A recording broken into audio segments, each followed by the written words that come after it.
बोलो विष्णु भगवान की जय। आज मैं पाप मोचनी एकादशी के बारे में बताना चाहती हूँ कुछ, जो कि 15 मार्च को है। इस काशी को रखने से हमारे कई पापों का नाश होता है, कई पाप हमारे खत्म हो जाते हैं। होता क्या है, कई बार हमसे जाने अनजाने कई पाप हो जाते हैं। अनंतम जन्मों के पाप जो हैं इस एकादशी पाप मोचनी एकादशी रखने से समाप्त हो जाते हैं। तो इस एकादशी की कथा, इसका फल व महत्व पूछते हुए धर्मराज जी ने भगवान श्री कृष्ण से कहा कि मुझे इस एकादशी का महत्व व फल बताइए। तो भगवान श्री कृष्ण ने कहा, जो प्रश्न तुमने मुझसे किया है यही प्रश्न मुझसे नारद जी ने किया था। तो ब्रह्मा जी ने इसका बड़ा सुंदर उत्तर दिया है, बड़ा सुंदर महत्व फल बताया है। उन्होंने कहा कि एक बहुत सुंदर वन था।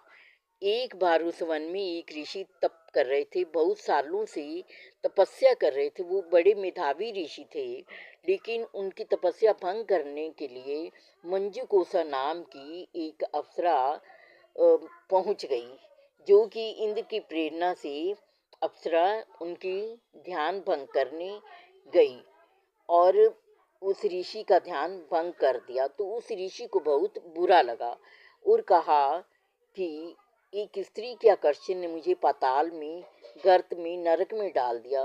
तो जब ये उनको पता चला कि मेरी तपस्या भंग हो गई है, तो उनको भाई बुरा तो लगा, तो उनको बड़ा कष्ट भी हुआ। तो उन्होंने उस अप्सरा को श्राप दे दिया कि तुमने मुझसे बहुत बुरा किया और तुम्हें अब कई प्रकार की कष्ट व दुख भोगने पड़ेंगे। तू जा, स्वर्ग से निकल जा और तू अब दूर चली जा। बहुत बुरा सानिध्य किया है तुमने जो, तो इसका तुम्हें बुरा भुगतना पड़ेगा।